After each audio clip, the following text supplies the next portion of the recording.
Perfecto, entonces muy buenos días a todos. Bienvenidos al primer webinar del año de CRECIC. Estamos muy contentos a quienes ya nos están acompañando. Pues el día de hoy tenemos el privilegio y el honor de tener con nosotros a nuestro presidente de la Junta Directiva y muy apreciado y estimado Álvaro Castellanos. Pues yo creo que ya todos tenemos el gusto de conocerlo y su currículum es tan amplio que creo que sería necesario todo el webinar para leer ese currículum. Entonces, pues es un privilegio para mí tener el gusto de presentarlo el día de hoy. El tema de nuestro webinar va a ser el deber de diligencia personal y de integridad del árbitro. Entonces, pues bienvenidos a todos y lo dejo en el uso de la palabra al licenciado Castellanos. Muchas gracias. Buenos días, Víctor. Buenos días a todas y todos los que están presentes. ¿Sí se escucha, Víctor? Pregunto. Ok. Bueno, en primer lugar, desearles lo mejor para el 2021. Sabemos que ha sido un año particular, ¿verdad? El que vivimos en el 2020 y que tiene su extensión, ¿verdad? De alguna forma o buenas formas en el 2021. Así que, pues a seguirse cuidando mucho. Nunca antes había sido tan importante la responsabilidad cabalmente personal, algo más o menos del tema de responsabilidades y diligencia, como temas que hablaremos hoy. Estaba cabal pensando que hace más o menos un año, ¿verdad? Fue la última vez que físicamente estuve en las oficinas de la Cámara de Industria o el edificio para presentación como esta. Imagínense, ya pasó un año. Bueno, pues sin más preámbulo, agradeciéndole a Víctor, a Marisol, a Carolina por todo el apoyo. Quisiera, pues, mencionar un par de aspectos importantes que ya tienen que ver directamente con la charla de hoy. El primero es que esta presentación la he basado en un texto de una doctora que se llama Katia Fach. Es catalana, si no estoy equivocado, o pues por lo menos puedo estar seguro, es española, y ha hecho un texto impresionante, casi 300 páginas de una investigación muy completa, pero enfocada especialmente en el tema de arbitraje de inversiones, pero que cubre también aspectos del arbitraje comercial. Si a alguien de ustedes le interesa este texto en el cual ella cubre esta materia que vamos a desarrollar hoy, así como muchos otros aspectos relacionados con el deberes deontológicos y prácticos también, con mucho gusto podemos compartir el texto. De hecho, yo a la doctora Fach le pregunté si podía compartir el material. Me dijo que por supuesto que sí. Es un documento de investigación muy completo, muy reciente, con cita en muchos casos, que me parece, por ende, que puede ser del interés de ustedes. El título en inglés se llama Katia Fach Gómez, Key Duties of International Investment Arbitrators, a Transnational Study of Legal and Ethical Dilemmas. Asuntos, ¿verdad?, claves o temas claves de los árbitros en el arbitraje de inversiones. Un estudio transnacional sobre dilemas legales y éticos. Imagínense qué interesante. Y como les digo, dentro de las casi 300 páginas del trabajo de ella, incluye los deberes de debida diligencia y de integridad, así como de comportamiento, ¿verdad?, o conducta, que vamos a hablar hoy. Hoy también quiero hacer aclaraciones que, aunque el título de la obra se refiere especialmente a, perdón, se refiere a aspectos del arbitraje de inversiones con mayor énfasis, yo le he dado más la connotación de los aspectos que ella cubre en materia de arbitraje comercial, tanto pues que podría aplicar tanto al arbitraje doméstico como al internacional. Así que Esa era pues una aclaración que quería hacer obligada, porque aunque obviamente aquí también hay aspectos que yo he agregado que me derivan de lo que ella escribió, quería respetar la autoría y contarles, ¿verdad?, la buena nueva, porque si alguien quiere que le mandemos, que lo ponga en el chat, por favor, y podemos a su correo enviarle el texto.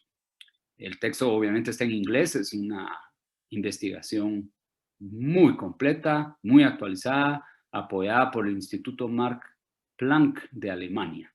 Ella fue incluso becada por por el instituto para hacer su investigación. Imagínense el nivel. Bueno, acá una aclaracióncita final: el deber de diligencia personal, ¿verdad?, y de integridad del árbitro o la árbitra, ¿verdad? Esa arroba que está ahí es porque solo una vez en esta presentación, pero desde su inicio, quiero hacer ver que me referiré en todo lo que cubra a damas y caballeros que ejercen la función de, ya sea árbitros o árbitras, pues está en el diccionario de la Real Academia, está la palabra, y también secretarias o secretarios de tribunales arbitrales. Entonces, solo porque no puedo dejar de hacer una referencia muy importante a que en CRECIC tenemos muy presente los temas de equidad de género pero en el sentido de fondo, ¿verdad? En el sentido no solo porque a veces es un tema que está presente en la agenda, sino porque en realidad creemos que sí es importante que haya una mayor participación o más equitativa, y de hecho eso tenemos nosotros como un eje transversal. Casi siempre cuando podemos y nos toca nombrar árbitros, siempre buscamos integrar tribunales, perdón, arbitrales, buscamos mujeres también como candidatas. Bueno, si quiere le pido por favor a Víctor que pasemos a la siguiente diapositiva ya para entrar en materia. Hoy vamos a tratar de cubrir 3 diferentes facetas del deber, ¿verdad? O los deberes que estaba indicando al inicio, que son la no delegación de responsabilidades, o hasta qué grado se pueden delegar responsabilidades, digámoslo así. La disponibilidad de tiempo necesario, algo que pareciera a veces como que no sin mayor trascendencia. Y finalmente, la conducta apropiada. Esos son los 3 aspectos, como les decía, que vamos a tratar de separar, aunque muchas veces están integrados y se conciben como un todo, ¿verdad? Ante todo, cuando se piensa en una dimensión deontológica, como pongo ahí, de la función arbitral, porque en realidad, acordémonos, algunos colegas no siempre están de acuerdo, perdón, pero administramos justicia cuando ejercemos la función arbitral y nos volvemos incluso parte del sistema de administración de justicia en el país. De hecho, hay constituciones y legislaciones de otros países que conciben claramente esto, pero creo que igual cae por su propio peso. Entonces, así como a veces esperamos de los jueces la mejor conducta, una conducta intachable, e inclusive esperamos de los jueces que lleguen con una designación nítida, transparente, un tema hoy muy en boga, igual debemos esperar de los árbitros cuando son designados o somos designados que lleguemos de la manera más transparente y sin dudas, ¿verdad? Es nuestra designación, y además que ejerzamos esa función de una manera que cumpla con este tipo de deberes, ¿verdad? Lo que llamarían en inglés duties o obligaciones, ¿verdad? Deberes. De hecho, ahí puse una cuestión que podría ser que algún día o en algunos países ya está evolucionando, no sea un tema simplemente, ojo, y perdón que dije simplemente, que no sea un tema solamente deontológico o ético, sino también un tema que pase a los códigos, a grado que se pueda establecer responsabilidades legales de diferentes tipos cuando un árbitro incumple sus funciones. Y esto solo me lleva a un tema tal vez muy diferente, pero que recordemos, siempre es bueno saberlo, el delito ¿cómo se llama? Prevaricato o la prevaricación, existe un artículo que deriva de esta tipificación que dice el prevaricato de árbitros. E incluso en Guatemala es un tema curioso, que el prevaricato no solo puede ser, digamos, doloso, sino puede ser culposo, cuando la culpa es grave. Eso, de hecho, es muy poco común en las legislaciones, que pueda haber un prevaricato culposo. En casi todos los países el prevaricato es doloso, es decir, la intención de retorcer la ley. Y ojo, ¿verdad? Aquí en Guatemala dejaron prevista la posibilidad de cometer prevaricato, incluso los árbitros, por grave, digamos, culpa. Léase impericia, imprudencia, ¿verdad? Bueno, sigamos adelante. Ahí me fui por un lado. Y ojo, ¿verdad? ¿Qué tanto se puede alegar? En algunos países lo buscan, que haya inmunidad de los árbitros. ¿Qué tan correcto es eso? Me pregunto. Siguiente, por favor. Voy controlando el tiempo porque tiendo a extenderme mucho. La no delegación de responsabilidades. ¿Se acuerdan? Este es el primer tema que identificamos de que se abordaría hoy, aunque puedan al final todos estos aspectos ser parte de un todo. Por supuesto que es entendido que la función de un árbitro es intuito persona, ¿verdad? De hecho, se discute hoy mucho ese derecho, algunos lo consideran incluso un derecho fundamental de las partes, el designar árbitros, lo cual generalmente se hace por las cualidades profesionales y obviamente por su independencia e imparcialidad. No nos confundamos, tiene que ser parte porque yo sé que esa persona o esa dama o ese caballero van a ser imparciales e independientes, no solo técnicamente y jurídicamente muy capacitados en el tema o la materia que se discuta. Ahora, yo creo que esto es algo bien interesante comparándolo con los jueces, ¿verdad? Porque muchas veces los jueces están simplemente pues, esperando en sus despachos la presentación de demandas vis a vis cuando se analiza esto en un tema arbitral, que para que haya arbitraje primero hay que integrar el tribunal arbitral. Y ojo, esto, miren, es un tema que últimamente se ha vuelto una de las materias más, diría, más abordadas, con mayor frecuencia, quise decir, el tema ético, el tema deontológico, los aspectos de las obligaciones de los árbitros. Esto ha sido en los últimos 5 años un tema que ha crecido mucho y eso únicamente lo único que lo hace uno pensar o reflexionar es que tiene que haber o están habiendo algunos problemas en el mundo arbitral que por ello están generando todo este tipo de discusión. Al grado que, por lo menos en el arbitraje de inversiones, y quizás bajo ciertos estereotipos se ha hablado de que las partes ya no tengan ese llamado derecho fundamental a designar árbitros, sino que todos los árbitros sean designados institucionalmente para eliminar el double hatting, como le llaman en algunas gran jurisdicciones, o incluso la designación recurrente, muchos otros aspectos que se han ido identificando como problemáticos, ante todo, insisto, en el arbitraje de inversiones. Así que, muy importante, ¿verdad? Esta designación del árbitro intuito persona y qué tanto, por ende, puede delegar. Y aquí es donde entra el tema de secretarios. Van a haber secretaria. Bueno, y aquí ven ustedes que el tema de secretarias o secretarios, lo vuelvo a decir por primera y única vez, así referido así con esta arroba, que es lo que significa que incluye ambos géneros, pero siempre que vean la palabra árbitro o siempre que vean, por favor, la palabra secretario, de aquí en adelante saben, por favor, que me estoy refiriendo a hombres y mujeres sin ninguna distinción. Entonces, definitivamente el tema de la designación de secretarios es lo que ha generado toda una discusión recientemente de si no hay un exceso de delegación, ¿verdad? Y es un tema muy, pero muy válido, muy interesante, encontrar puntos de vista, y encontrar también pues, sus criterios sobre esto. Hoy les voy a presentar algunos lineamientos de un criterio que yo diría tiende a ser muy restrictivo, ante todo en los arbitrajes de inversiones.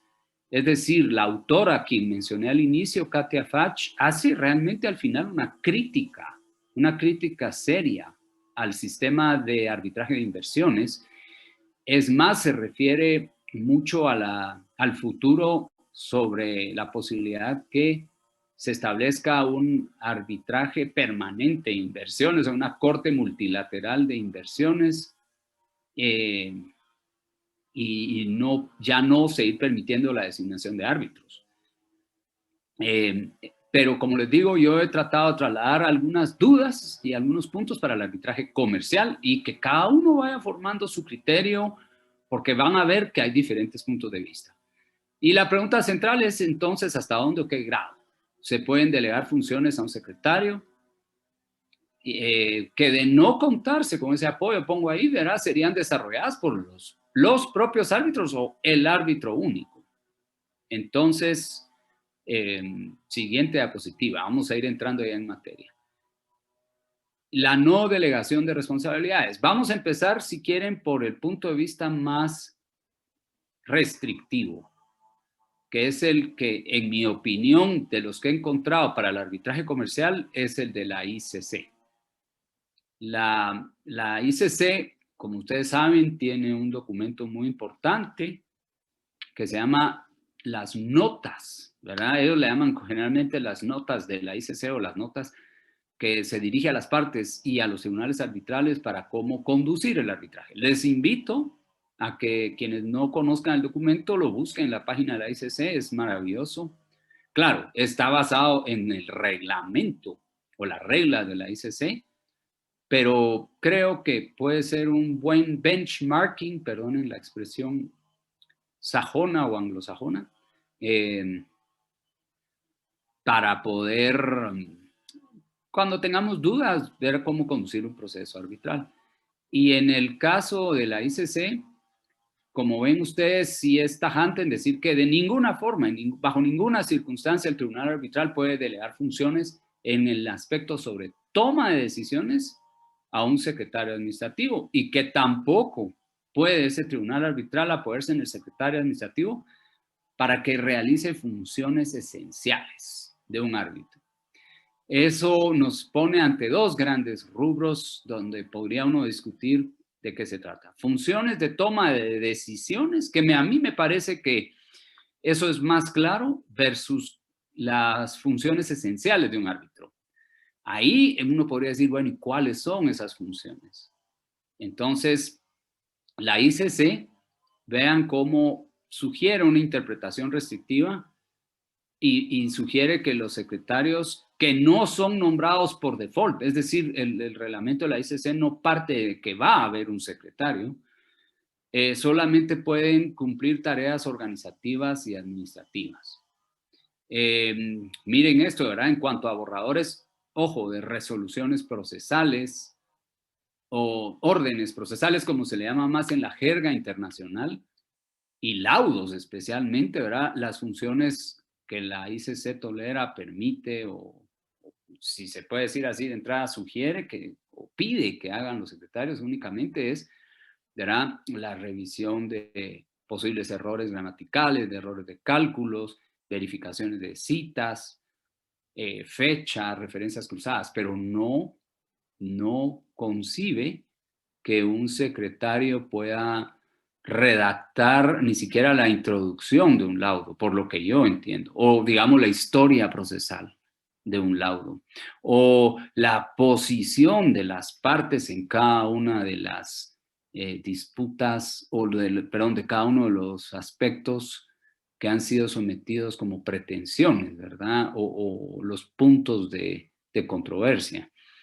Y sí, inclusive pide que en caso de duda se le consulte concretamente a la Corte lo que puede o no puede hacer un secretario administrativo. Ellos le llaman secretario administrativo. Entonces, vean ustedes cómo algunas cosas son lógicas, otras pareciera que no necesariamente todos concurren en otras instituciones, ¿verdad? Me refiero que sea así, como por ejemplo no poder redactar la historia procesal. Léase cuando se presentó la demanda, cuando se contestó la demanda, si hubo reconvención, entonces cuando se contestó la reconvención y hacer toda la historia procesal. Yo no sé si en Guatemala y en nuestros países vecinos tenemos esa tradición, ¿verdad? De que generalmente los laudos llevan una parte completa y muy detallada de la historia procesal, pero quiero contarles para que vean otro punto de vista que cuando yo he tenido la oportunidad, ¿verdad? El gran privilegio de servir como árbitro en casos de inversiones. De hecho, nunca lo he hecho como árbitro, debo aclarar, sino como miembro de comités de anulación de laudos ya emitidos previamente. En esos casos, el CIADI sí prepara un borrador donde lleva la historia procesal y hasta ahí, pero ellos sí ayudan, las secretarias o secretarios de los tribunales sí redactan la historia procesal, cosa que a mí en principio me parece bien, ¿verdad? Yo en principio, de hecho, lo he agradecido en varias oportunidades que eso es así. Teóricamente después ya uno tiene que trabajar obviamente las posiciones de las partes y no digamos la decisión, algo en lo que sí jamás debe intervenir un secretario administrativo. Siguiente, por favor.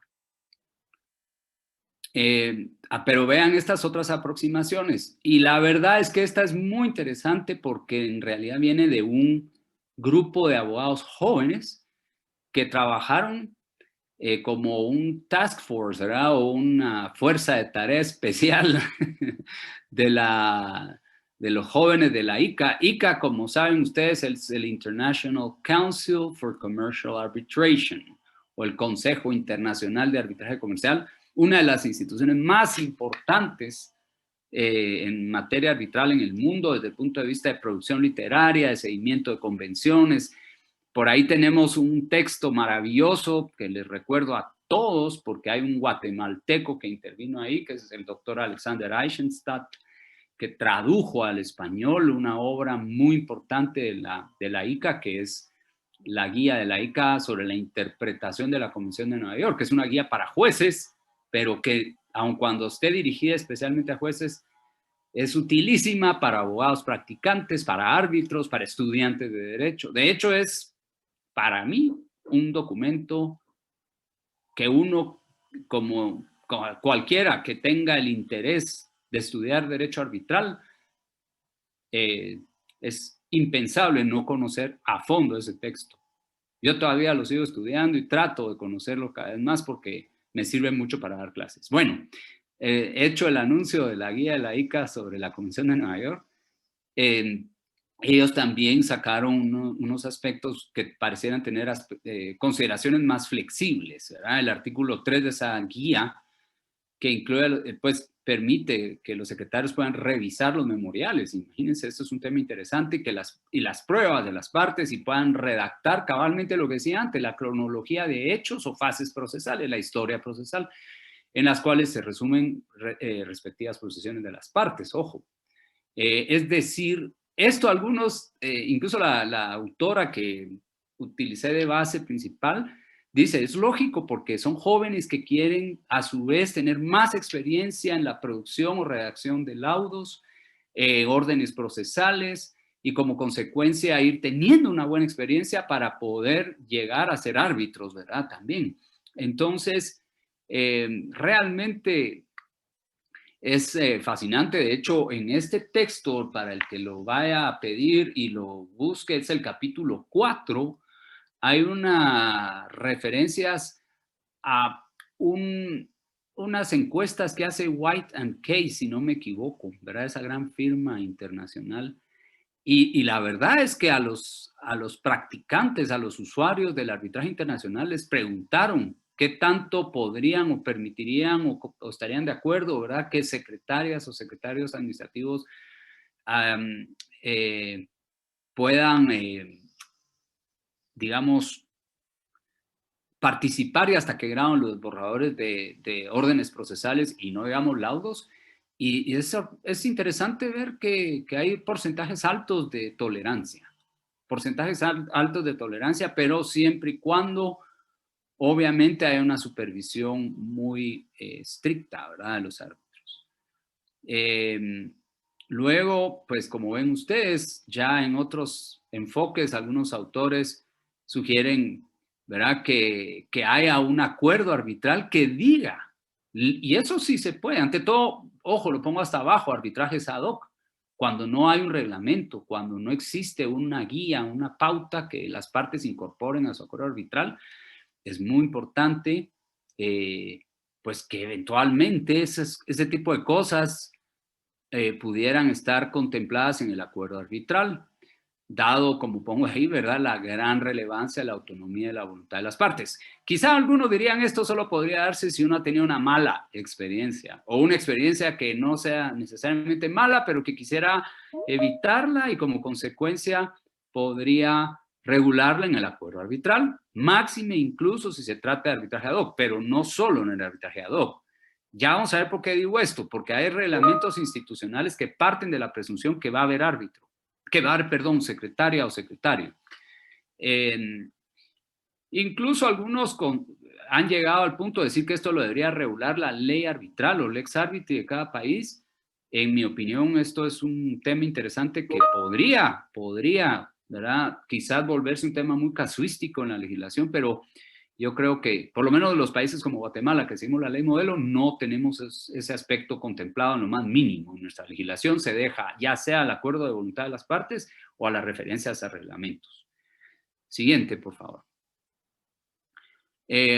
Aquí pues hay otra guía que me parecía indispensable, y ya ven ustedes que cité ICC, ICCA, la ICA, y ahora UNCITRAL, otra entidad no posible de no mencionar, ¿verdad? Tiene que siempre UNCITRAL ser otra referencia, y de hecho ellos tienen cabalmente otro documento que yo recomiendo mucho, así como las notas, está el documento que ellos desarrollan, ¿verdad?, el análisis de su propio reglamento para la tramitación de un arbitraje, y sugiero también leer ese documento que está disponible en su página web. Ellos piden como ideal, ¿verdad?, que las partes den un consentimiento en la fase oportuna, ¿verdad?, sobre el rol que desempeñan los secretarios y, ojo, las condiciones financieras. Esto es algo bien interesante. Luego aprobar el secretario que particularmente se desee designar, como ven, ¿verdad? Y esto es muy importante por lo que ese secretario o secretaria, como decía antes, tiene que estar sujeto también a presentar declaraciones de disponibilidad, de falta o ausencia de conflictos, aunque obviamente pareciera que alguno podría discutir hasta qué grado, porque no va a intervenir en la decisión, pero es importante por razones ahora más que nada de transparencia, que también los secretarios revelen, ante todo si ven que tienen algún conflicto, que lo revelen, o alguna que pudiera poner en duda eventualmente su gestión. Luego, otra cosa que UNCITRAL ha curiosamente puesto como sobre la mesa, miren esos últimos dos puntos. Primero, qué preparación o capacidad tiene el secretario, y luego la verificación de que también el secretario no esté sobrecalificado, porque podría haber casos donde un secretario muy calificado, con mucha experiencia y con ya incluso habiendo ejercido el rol arbitral, eventualmente pudiera él o ella caer en la tentación de influir en las deliberaciones, o bien que los árbitros, incluso algunos menos experimentados o calificados, le pudieran estar todo el tiempo pidiendo su input, ¿verdad? Yo quiero contarles que a mí me ha tocado una experiencia muy interesante donde sí, los árbitros, creo que éramos árbitros que estábamos muy enganchados con nuestra deliberación, pero con un supersecretario a quien nos gustaba oír su opinión. Ahí hay una duda, ¿verdad? Pues, ¿podría uno preguntarle la opinión? Claro que sí, en mi opinión sí, mientras ese árbitro no influya, ¿verdad? No decida, ese secretario. Pero miren, aquí hago una pausa y digo, bueno, ojo, yo actualmente estoy en un arbitraje y la persona que nos da el apoyo como secretaria es magnífico. Y ojo, yo de todo lo que estoy en esta presentación haciendo es solo ver hasta qué grado incluso no debemos los árbitros abusar de los secretarios o secretarias del tribunal y hasta dónde un secretario o secretaria debe saber que tiene el derecho de ponerle límites a los árbitros o árbitras, ¿verdad? Como decía antes, cuando quizás pueda haber un exceso, ¿verdad?, de delegación. El tema es muy interesante y es dónde está esa línea, dónde está la línea divisoria entre un exceso o no. Siguiente diapositiva para ir saliendo de la no delegación y ya ir pasando más rápido. Yo le pido a Carolina o a Víctor que me digan cuando ya crean que tengo que ir cortando porque veo que pueden hacer preguntas en el chat, pero también podría haber discusión en vivo si quieren, ¿verdad? Para mí más interesante y es lo que me encanta de las presenciales, ¿verdad? Bueno, entonces miren, en nuestro reglamento yo no voy a hablar de otras instituciones más que la nuestra, CRESIC, y el artículo 10 es muy interesante porque sí parte la presunción de que va a haber secretarios de tribunales arbitrales. Yo creo que esa es nuestra mente o nuestro approach a los arbitrajes domésticos es, ¿y quién va a ser el secretario o secretaria? ¿Verdad? Es casi como que, perdón que lo diga así, de cajón, y tenemos listados de secretarias y secretarios, pero miren qué interesante, el segundo párrafo sí dice en nuestro reglamento que las partes o los árbitros, una vez instalado el tribunal, pueden decidir o convenir, ¿verdad?, que no necesitan la asistencia de un tribunal arbitral, porque pueden estimar, ¿verdad?, como lo ponen ahí, que no se requiere esa asistencia después de, ojo, una prudente evaluación. Entonces, vean, aquí hay una aproximación diferente, porque hay otros centros internacionales, yo diría la ICC incluso, que parten de la presunción de que no hay secretario, ni se nombra secretario al inicio. Cuando el tribunal está instalado, hace lo contrario a lo que dice nuestro artículo 10, delibera, discute si lo necesita o no, o normalmente el presidente del tribunal es quien le propone a los otros árbitros y muchas veces ese pago sale de los honorarios de los árbitros. Ahora bien, hay instituciones como las de la región, diría yo, no solo Guatemala, que partimos de la presunción de que va a haber e incluso hay un arancel, ¿verdad? Hay un arancel de honorarios. Ahí, terminando, quiero citar como un poco la visión a futuro. En CRESIG estamos muy conscientes de que ahora está el Código de Buenas Prácticas de la CEA, o del CEA, mejor dicho, el Código del Club Español de Arbitraje, y tiene 4 párrafos muy importantes sobre esta materia. El código, nosotros igual básicamente lo que hace es pedir que no exista un exceso de delegación y que haya una verificación, ¿verdad?, de la calidad de trabajo por parte del secretario, que pueda ayudar a un poco más al estilo ICC. Pero ojo, se los dejo ahí como follow-up.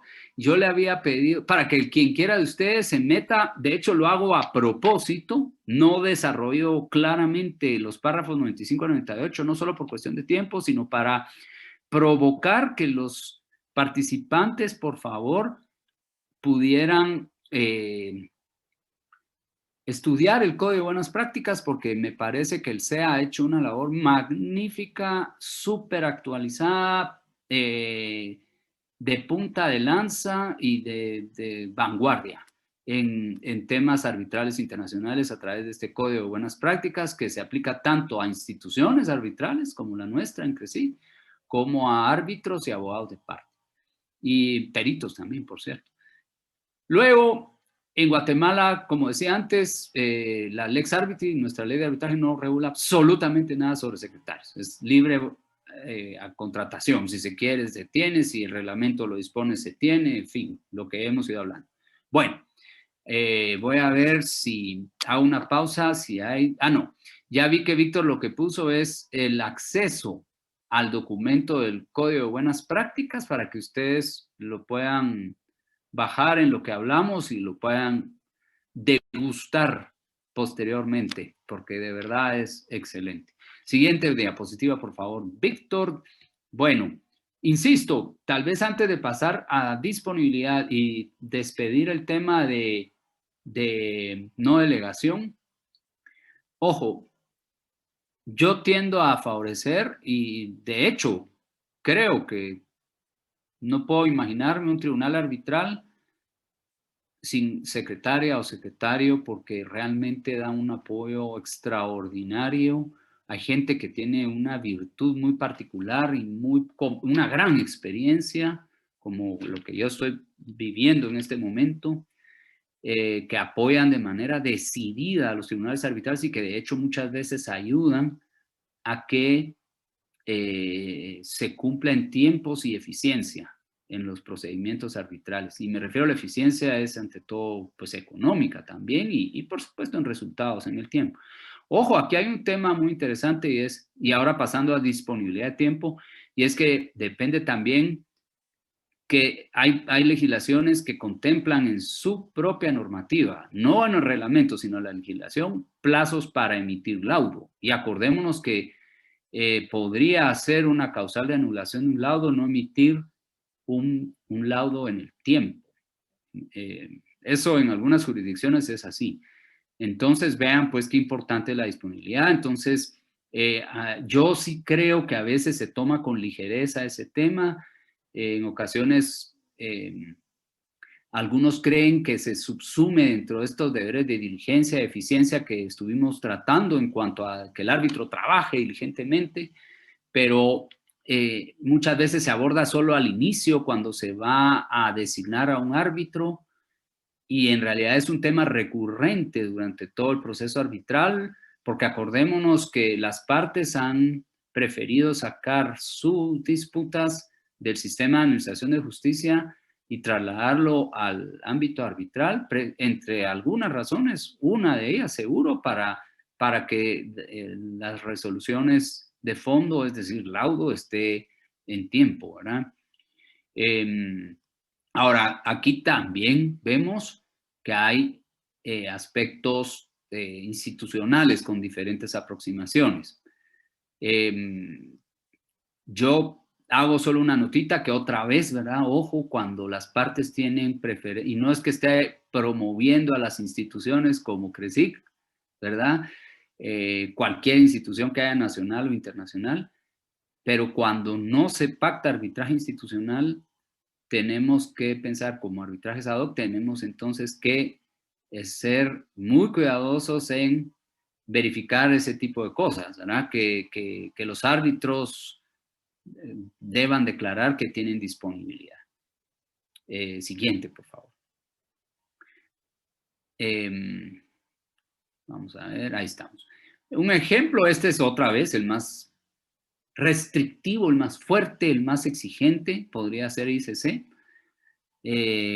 Aunque hay muchos otros casos también, otras. Yo la verdad estoy usando los centros que conocemos más, pero el caso de ICC se exige a los árbitros, ¿verdad? Y eventualmente algunas de estas cosas, mutatis mutandis a los secretarios, se exige una declaración del número de casos en que el potencial árbitro esté involucrado. Y ojo, no solo es como árbitro, sino ya sea como árbitro presidente, como miembro de tribunal arbitral, como árbitro único o como abogado de parte, incluso. Y piden un calendario de las actividades, que uno haga un disclosure, por decirlo así, verá una revelación en un calendario que incluso le mandan a uno el calendario con 24 meses, en donde uno ponga ahí y tiene que marcar en el calendario qué fechas tiene bloqueadas para audiencias o incluso otras actividades arbitrales como las que menciono ahí. Y ojo, porque la ICC a veces dice no solo son audiencias, también quiero saber en qué momento usted tiene comprometido su tiempo para, si es parte de un tribunal, ayudar a la deliberación, obviamente, o participar, no ayudar, perdón, participar en la deliberación, o bien incluso si es un secretario de algún tribunal, el tiempo que tiene para dedicarse al caso que está apoyando, en fin. Se pide mucha información a detalle que la propia corte puede evaluar en algún momento si esa persona está muy ocupada o no. Siguiente, por favor. También, obviamente, no solo se trata, como decía antes, de un aspecto que deba cuidarse al inicio, sino durante el proceso arbitral. Y aquí hay cosas difíciles, ¿verdad? Por ejemplo, ¿qué pasa si el proceso arbitral se empieza a alargar y se ve que muchas veces es por indisponibilidad de uno o varios árbitros? Porque los árbitros en realidad piden prórrogas constantemente o que en realidad no pueden entregar a tiempo el laudo aun cuando se han dado prórrogas. Aquí ya se empezó a regular un aspecto que antes era impensable en los 90s o incluso en la primera década de este siglo, pero ya se imponen sanciones a los árbitros. En la ICC la posibilidad de sanción es que le reduzcan los honorarios a un árbitro o a los árbitros que no han cumplido en cuanto a su disponibilidad de tiempo. Y yo creo que un caso más extremo que el de ICC, ahí se lo encontré en CIARP, como ustedes saben, es el Charter Institute of Arbitration, que certifica árbitros, es muy exigente, incluso podría llegar a expulsar a un árbitro cuando ve que hay demasiada negligencia o incumplimiento, ¿verdad? En cuanto específicamente a esta labor de realizar sus funciones en tiempo. Y obviamente aquí un último punto que puede utilizarse como para descalificar o remover a un árbitro está en la ley. Las leyes de arbitraje que siguen la ley modelo sí podrían dar lugar eventualmente a una remoción de un árbitro ya nombrado por su indisponibilidad. Esto es tremendo. A mí tengo una experiencia de un caso donde se nos perdió un árbitro, literalmente, se nos perdió. Y la parte, no sé si era demandante o demandado, pidió la remoción de todos los árbitros, incluido su servidor. Pues obviamente nosotros no sabíamos qué hacer y tuvimos, ante todo renunciamos, pero fue porque de veras el presidente nunca supe qué pasó con esa persona, pero definitivamente sí puede llegar a ser una cosa muy desagradable. Siguiente, por favor. Reglamento de CRESIC no prevé nada en este aspecto, ¿verdad? Pero nosotros sí pedimos en la declaración de independencia e imparcialidad que definitivamente se agregue la disponibilidad de tiempo. Y Carolina, porfa, o Víctor, me corrigen si yo no encontré la norma del reglamento que sí requiera normativamente en nuestro reglamento la declaración de disponibilidad, no solo previo a la designación, sino durante la tramitación. Luego, el Código de Buenas Prácticas del SEA, lo vuelvo a dejar referenciado, hace una mención en ese artículo 14.3 del reglamento, pero es una simple mención que sí dice que exige la disponibilidad, o en un aspecto que incluso lo vincula con la parte ética o deontológica, ¿verdad? Siguiente, por favor, ya para ir concluyendo. Ok, y miren, para mí un tema que a veces es extremadamente interesante, curioso, incluso puede ser duro de abordarlo. Conducta apropiada. Y me pareció que podría ser útil citar el Código Modelo de Conducta Judicial de la American Bar Association, porque de hecho eso es lo que le sirve a la autora Fach para poner un punto de referencia, dado que esto es poco o muy poco regulado o abordado en materia arbitral. Rara vez se encuentra uno en códigos de deontología o ética o disposiciones generales algo que se refiere a la conducta apropiada de los árbitros. Entonces, ¿se acuerdan al principio cuando decía que administrar justicia, ¿verdad? Es parte de lo que hacemos en el mundo del arbitraje. Yo estoy convencido de eso. Entonces, a veces es válido, no siempre, pero a veces sí es interesante o válido hacer comparación con lo que le podría uno exigir a los jueces, algo que por ende nos podrían exigir a nosotros como árbitros. Y ven ahí el texto, ¿verdad? Que pues no necesito leérselos, ojalá pues en lo que les hablo lo puedan ver, pero vean ustedes qué interesante. Yo siento que ahí hay elementos clave, que dice, no solo es que mediante expresiones o palabras, sino también con su conducta. Ojo, eso puede ser difícil a veces de decir cuándo sí, cuándo no. Hay una conducta que lo que demuestre es una parcialidad o prejuicio, o que hay un acoso. Vean ustedes esa palabra, acoso, que pueda estar basado incluso en estereotipos o prejuicios por sexo, etcétera, etcétera. Hay casos sonados, hay casos en donde han sido descalificados árbitros, otros donde han sido recusados porque no han podido demostrar una imparcialidad o incluso una conducta que eventualmente se pueda entender que es prejuiciosa o estereotipada contra una persona incluso por su origen étnico o por situaciones similares.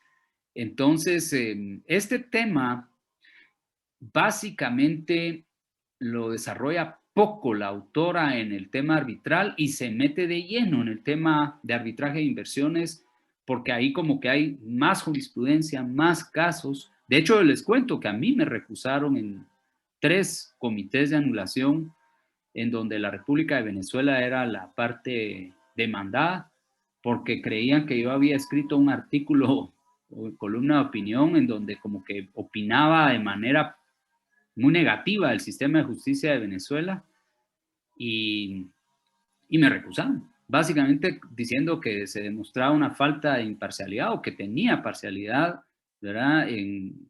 O prejuicio en contra de un país.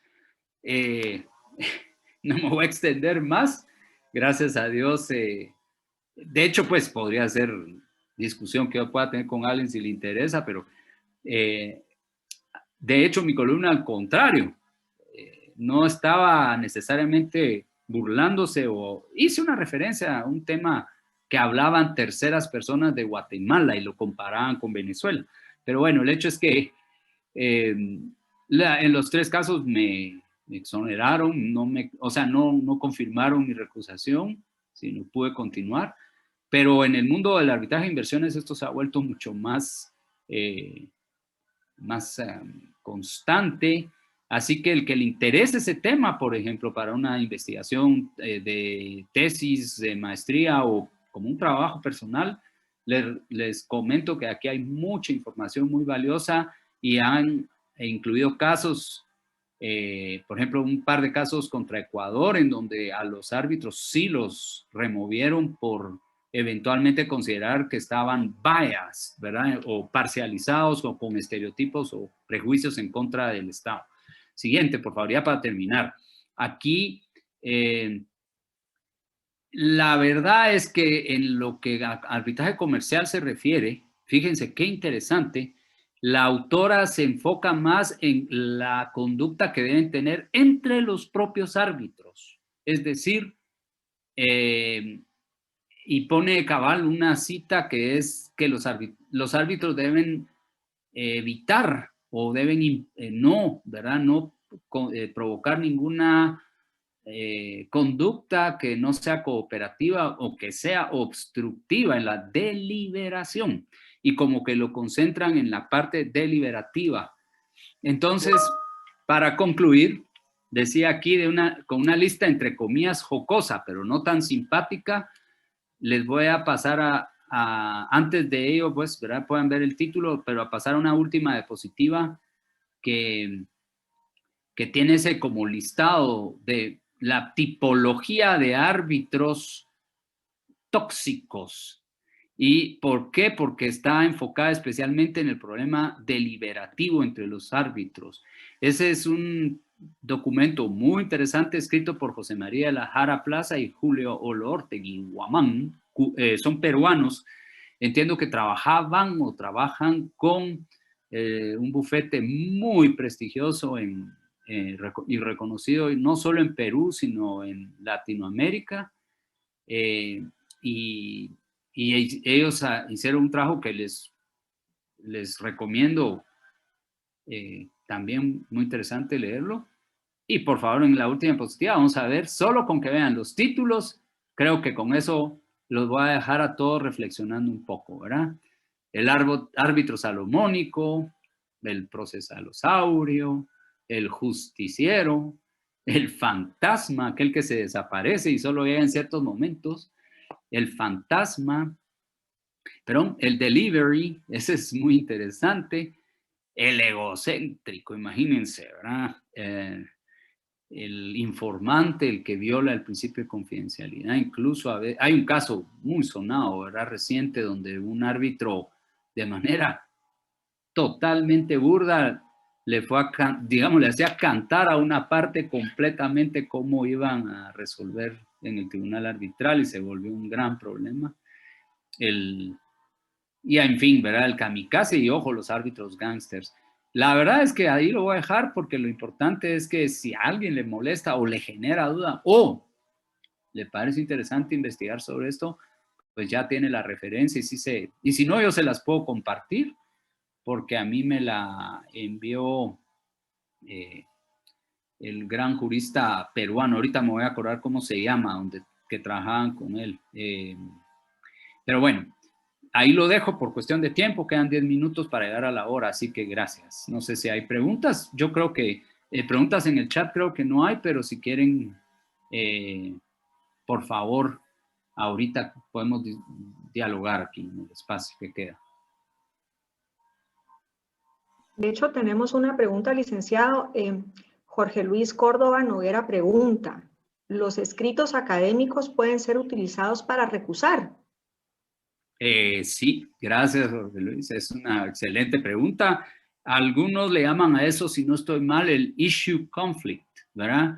En el sentido que cuando alguien ha opinado y ha dicho, incluso ha razonado muy claramente un punto en un ensayo, un trabajo académico, cuando se le propone como árbitro, la contraparte podría eventualmente basarse en una opinión escrita previa para decir, miren, esta persona definitivamente ya tiene una construcción mental y de hecho ha anticipado opinión. Eso es casi imposible para un caso concreto, pero sí por lo menos decir que ya tiene una inclinación tal, porque la ha expuesto incluso tan bien que difícilmente podría ir en contra de ese propio razonamiento si ese resulta ser un tema relevante directa o indirectamente en el caso. Entonces, sí, Jorge Luis, podría ser una causal para que alguien recuse y obviamente tendría que ser deliberado por el propio tribunal y el mismísimo árbitro recusado o que está propuesto, ¿verdad?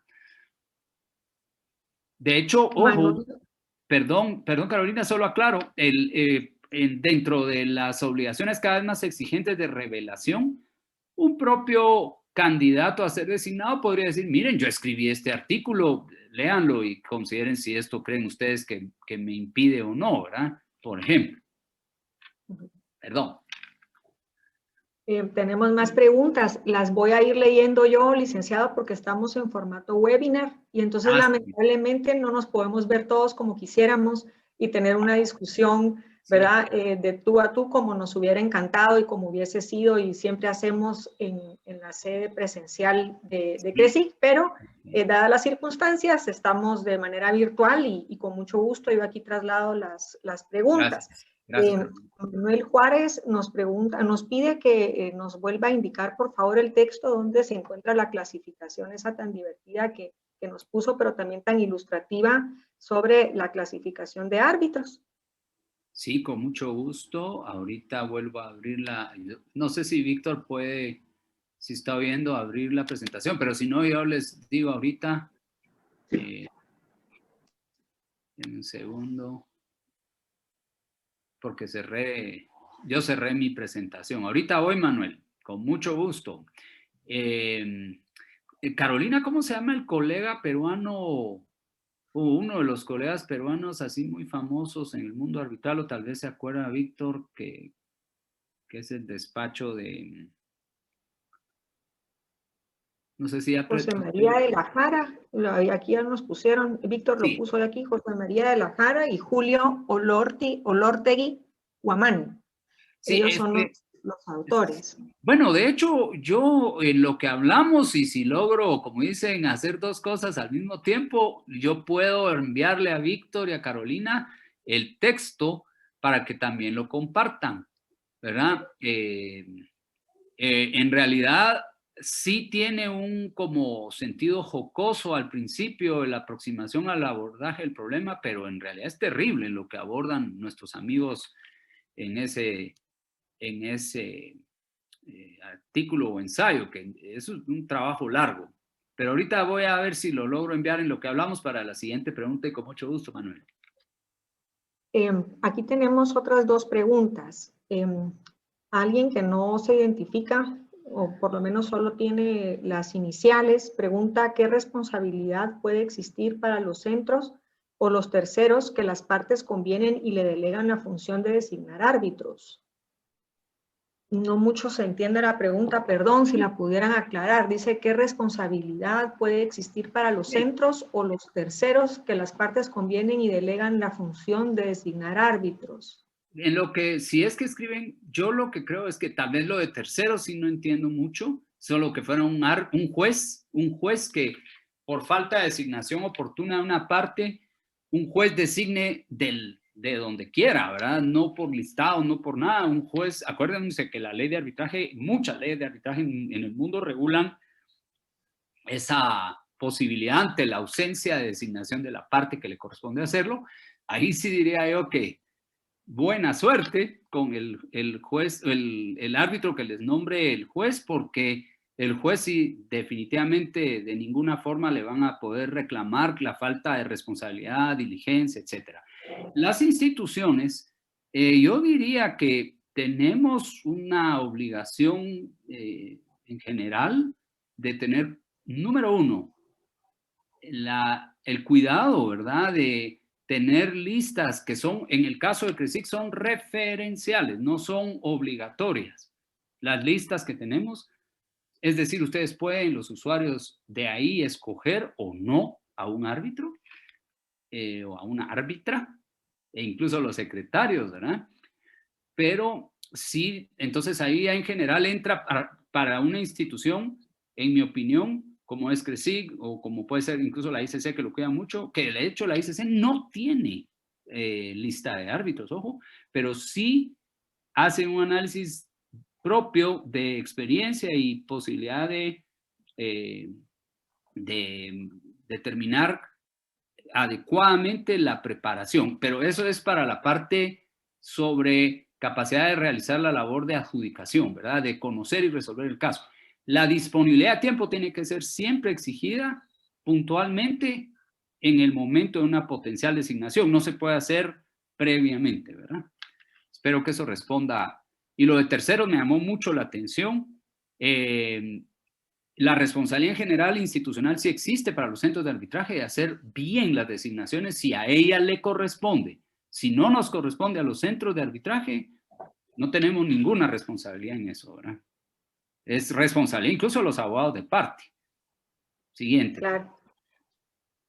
La misma persona, Clara, dice que también se refería, que creo que usted ya lo respondió, pero para no dejar la pregunta sin leer, que se refería también en el caso que los árbitros cayeran en alguna falta de los aspectos vistos durante la presentación, como cuál sería la responsabilidad que pueda existir, ¿verdad? Pero, pues la verdad, invito a esa persona que creo que está haciendo preguntas muy interesantes, que creo que son justo derivación de las cosas difíciles que pueden a veces salir de una charla como esta.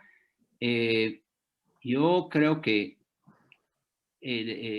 lo que le permitiría a una parte, si ve una situación complicada de este tipo, es utilizar, digamos, y fundamentar bien el razonamiento de la remoción de árbitros. Eso sí lo permite la ley de arbitraje, ¿verdad? Así es. Cuando el árbitro no está cumpliendo sus funciones o existe algún problema que debe ser pues afrontado, remoción de árbitro. Tenemos otra pregunta. Dice, ¿cuáles considera que deben ser las funciones o límites del árbitro de parte? Entre paréntesis pone, entendiendo claro que no se trata que sea árbitro de esa parte. Esa pregunta me cuesta entenderla, porque sí me alegro mucho de su aclaración. Ningún árbitro podría jamás ser considerado el árbitro de una parte, pero yo creo que lo aclaró la persona. Pero definitivamente no veo ninguna distinción entre un árbitro nombrado por las partes y un árbitro nombrado por las instituciones arbitrales, si fuera el caso, o un juez. Todo árbitro, cuando llega a aceptar y ser integrado a un tribunal, tiene exactamente la misma obligación de disponibilidad de tiempo, de dedicación personal, de estudio del caso. Eso yo no veo ninguna distinción, ¿verdad? Y obviamente su declaración de independencia e imparcialidad, básico, ¿verdad? Como algo, de hecho, si no cuidamos eso, el arbitraje, como diríamos, es el principio del fin. Muchísimas gracias. No sé si alguien más tiene alguna pregunta. Sí, aquí viene otra pregunta. Gracias, Fernando Martínez Sobral era quien hacía la pregunta. Es que estaban solo las iniciales. Gusto de saludarlo, Fernando. María Lilian Franco pregunta, Álvaro, ¿qué consideración le merece la tendencia del double hatting en arbitraje de inversiones, que impide que abogados actúen con un doble rol como abogados de parte y árbitros? Gracias, buena pregunta. Eso, si le interesa ese tema de double hatting y cómo se aborda, eso está ampliamente abordado en otro capítulo en el trabajo de la doctora Fach. Le va a encantar leer eso. Ahora, ¿qué opino yo?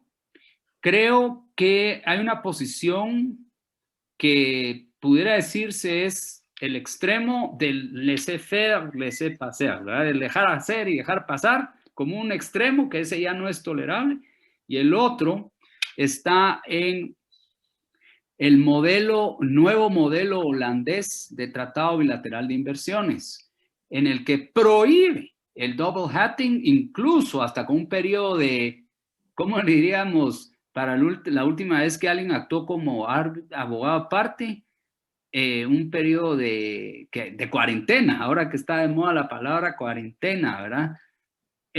Creo que esa posición que representa ese nuevo modelo, que por cierto es muy avanzado, ese modelo nuevo de Holanda sobre tratado bilateral de inversiones, que podría ser materia para una discusión de una sola sesión, ¿verdad? Analizando ese tratado, se deriva de que ha habido abusos también, ¿verdad? Sí ha habido casos en los que se ha cuestionado y sí han habido razones para cuestionar que aquellos abogados que han sido abogados de parte y que trabajan en una firma de abogados que resulta que después los ponen como árbitros en un caso donde, digamos, hay conflicto de interés y no se revela, o hay un conflicto de interés indirecto. Algunos casos han generado serias dudas, que lo malo es que ponen en duda todo el sistema de arbitraje de inversiones, al grado que por eso posiciones, yo diría que sí se parte a veces de ciertos prejuicios que no siempre son reales, lo que temen y por lo que se genera el prejuicio, y tal vez después me refiero a eso si da tiempo, pero siento que han partido de una posición ya, digamos, en donde se pierda el derecho a designar partes, árbitros, correcto, creo que lo mencionaba al principio, ¿verdad? Que todas las designaciones sean institucionales, e incluso ya se está llegando al punto, obviamente, y sí lo aborda la autora, de que haya una corte multilateral de inversiones permanente y ya no árbitros en tribunales, digamos, constituidos para cada caso concreto. Y mucho o alguna de las cosas que ha generado el problema es el double hatting, ¿verdad? Entonces, ¿qué opino yo? Que sí, un árbitro tiene que ser sumamente cuidadoso de que en realidad esa posible doble función le pueda generar conflictos o dudas que aunque no sean dudas reales, aparentan tener, ¿verdad?, una duda, y muchos los árbitros aquí, como dicen, no solo hay que serlo, sino aparentarlo. Hay que cuidar mucho también ¿cómo se llama esto? Formas en que la otra parte pueda ver las cosas, aunque no sean reales, ¿verdad? Entonces, yo diría que uno como árbitro tiene que ser muy cuidadoso de eso, ¿verdad? No aceptar casos si existe duda o uno mismo tiene duda de qué tanto se pudiera cuestionar su imparcialidad. No sé si eso responde a la pregunta. Sí, clarísimo. En todo caso, nos puede decir María Lilian si quedó satisfecha o si tiene algún otro comentario o cualquier otra pregunta que deseen hacer. Tenemos otra pregunta por acá. Dice, ¿considera que hay aspectos fundamentales de los árbitros que varían cuando se constituyen tribunales de equidad versus tribunales de derecho? Es pregunta también de Fernando Martínez Sobral. Excelente pregunta, Fernando. Muchas gracias. Buenísima pregunta, porque me pone en bandeja de oro un tema que de hecho lo había pensado abordar y se pasó, ¿verdad?, por ahí, pero que, bueno, va a depender, voy a tratar de ser muy puntual, va a depender mucho de cuál es la aproximación y el entendimiento que cada uno de nosotros o ustedes tengan sobre arbitraje de equidad y arbitraje de derecho.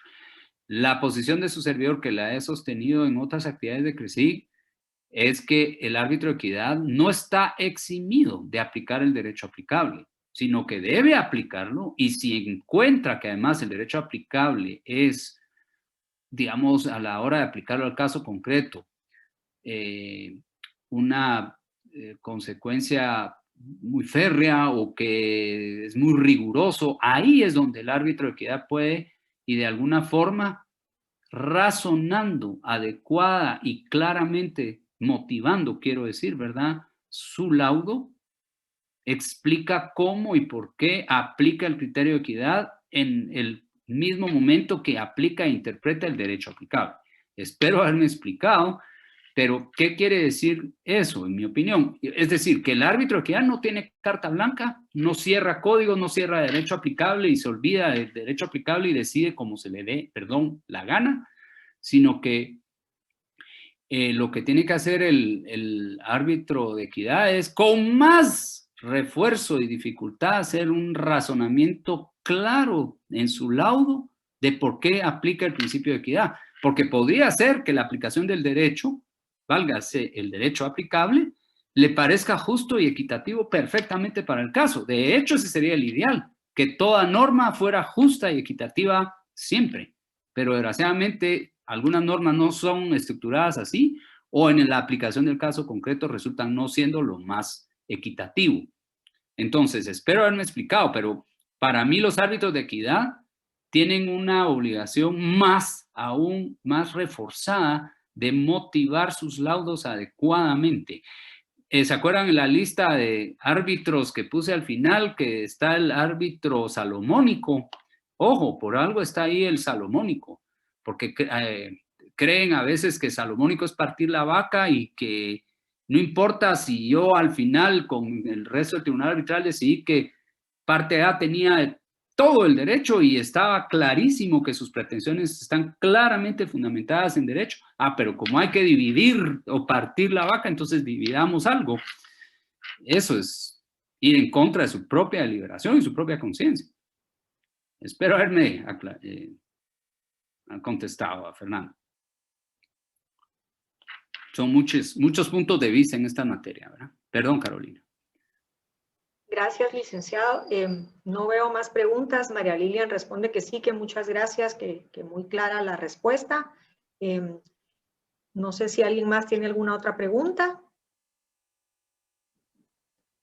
Pues no tenemos más preguntas. Licenciado, muchísimas gracias por la excelente presentación de un tema tan interesante que en realidad es parte, podríamos decir, el pilar de la función de los árbitros. Realmente el tema de la capacidad y de la experiencia práctica en el fondo del caso donde un árbitro es nombrado, me parece a mí que tiene la misma o incluso a veces hasta menor importancia que el tema que acabamos de tratar el día de hoy, el deber de diligencia personal y de integridad del árbitro es igual o hasta superior a tomar en cuenta y debería de pesar más o de pesar por lo menos igual que lo otro. De eso depende la calidad de los arbitrajes y es un tema que cada vez se discute más. Hay que regresar a estas situaciones deontológicas, como usted bien lo aclaraba. Desde ahí debemos de partir principalmente. Eso hace la diferencia en un arbitraje y en el desarrollo del arbitraje como tal. Verdaderamente sin eso, pues no podría existir la otra función, que como siempre hemos creído en CRESIG y todos lo compartimos con usted, como usted nos ha enseñado, ahí sí que como nuestro presidente, sí están impartiendo justicia los árbitros y así es como deben de entender la función que manejan, ¿verdad? Entonces sí es una función sumamente importante. Una última pregunta que ha entrado por acá, no es una felicitación a usted y a CRESIG por abordar este tipo de temas que, pues como hemos visto, son de suma importancia. Como siempre, nuestro presidente es quien inaugura nuestro calendario académico y de discusión y pues con esta charla damos por inaugurada esa fase en CRESIG para el año 2021, que es un año, como decía el licenciado Castellanos al principio, que con muchos retos derivados de la situación que estamos viviendo, esperamos mejor que el año anterior y pues muchísimas gracias a todos por asistir a esta charla. Seguiremos nosotros anunciando nuestras próximas actividades académicas y le agradecemos profundamente a nuestro muy estimado presidente Álvaro Castellanos por su tiempo y por compartir con nosotros estas experiencias y estas novedades. Gracias y feliz día a todos. Muchas gracias. Adiós. Gracias a todos, sinceramente.